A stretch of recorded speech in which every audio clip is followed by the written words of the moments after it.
Hello. So in this video, it's all about the name stamp.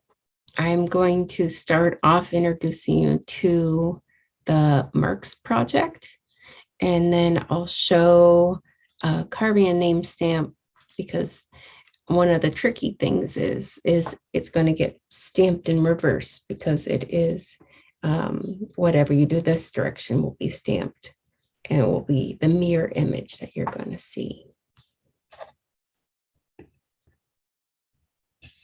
So here is the Marks project. You'll see, when I was searching, it's not Marks project, it has to be the Marks project. And that will bring you to here. It's more than just stamps. It's all different ways that ceramic artists mark or sign their work. You are welcome to submit your work. So this is an ongoing active database that is continually growing. You can look up by the name of the artist, and some have definitely a lot more work on here than others. So here's Linda Arbuckle, where she does, it's a Mayalica glazing. And you can see she incorporates her name scratched into the design. You can also search marks, which I think is going to be for finding your stamps. This is the way you're going to be looking. So you can look and see the signatures, kind of search this way. So here's a stamp.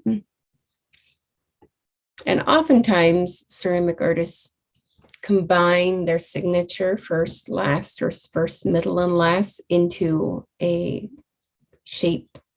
So here you can see the J and the A all together.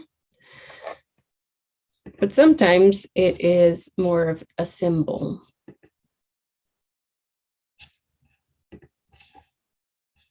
We go back to the search marks. Here you can see these different shapes. So we can look at the flower. You can even combine. And now down here, you start seeing artists that use the flower shape in their design. So here, look at this wonderful little simple stamp. There's two of them. Glaze has been kind of included in there. And you'll see that is a continual theme. So that is making a mark that is identified for this artist.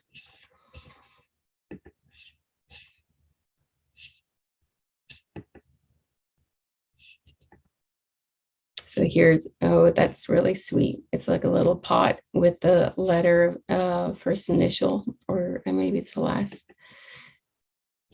And then you've got even V and C. You've got those flower. You can see that one's raised, one's imprinted.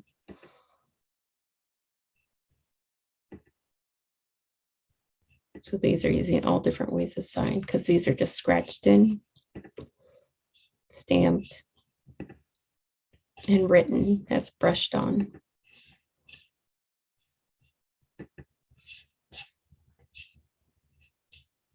Some can be much more elaborate. This is a really sweet one. So you've got the lines around it and all this, and you can see this is carved into the stamp, so it's raised when it's stamped.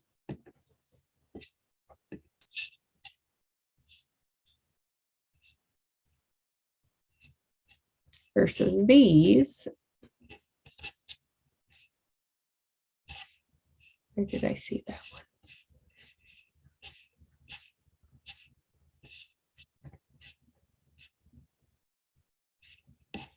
Right here, both of these have been carved around the design. So when they're stamped, they leave that imprint into the clay, which you can then fill with glaze or other colored slips or all sorts of things.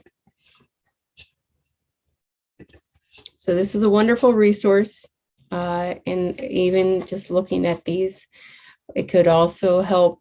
Maybe you don't want to use a design like this you originally were thinking, oh, I want to do that.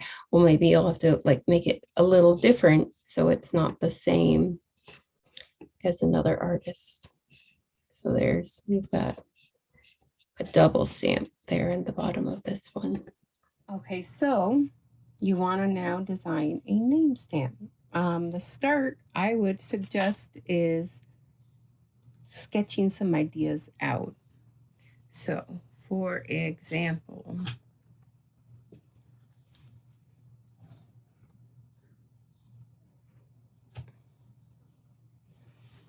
my name is Ruth Easterbrook.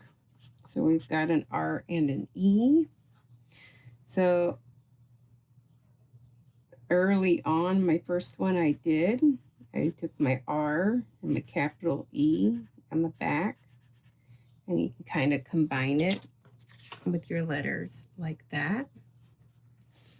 You can think about lowercase r and lowercase e. So they could be as simple as next to each other,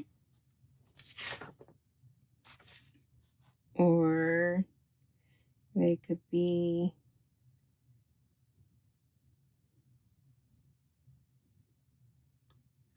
an R with a really long tail that leads into an E below it. So in a way, it's like you're branding, right? And you could do that like this, but you could have the E now down here. So you can have just fun with the possibilities. Over time, I have adopted an uppercase R with the E being this little lowercase curly Q. And I'm going to show you how you can use this pencil. And this is not one the really hard. This is one I shaped, I don't know, maybe an hour ago. So it's a little bit on the early leather hard. It's not super squishy, but it's not super leather hard. And you want to get a sense, and if you wanted to, you could even sketch like around so you know how big to work in. And I can now, and I want to go extra hard with the pencil, because the idea is that you're getting the lead from the pencil on the paper. Because remember, signature stamps are going to stamp in mirror image. So if I want this to look like this, I have to carve it backwards. So I've got now my design, and I put it, and it doesn't work with all pencils. You do need a soft enough lead. Now I'm going to kind of make sure this is really well stuck on there. So when I remove it, you see that very faint image of my mark. And I'm going to use that to just sketch around. So it's definitely just a starting point. All the hard work is just beginning.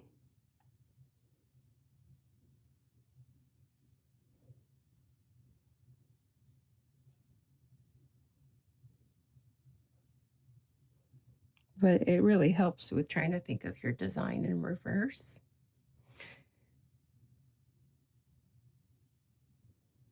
So now if I want this to be a raised RE with a circle around it, I could just carve that in, or maybe a RE with like a star you can carve into the background. Or if I want this to be my RE that stamps into the pot, then I'm going to have to take some time and carve around this area that I just, created the bubble letter.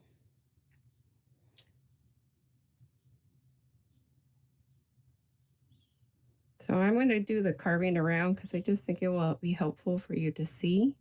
It will be sped up because you don't want to be here all day. but it's not too bad.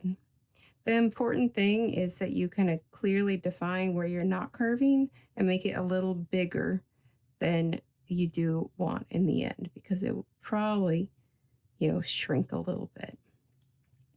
This is softer clay, so that's definitely going to be something I'm working with too. You'll see it moves just a little bit more, but here we go, carving the RE.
So it's a raised stamp of my name in reverse.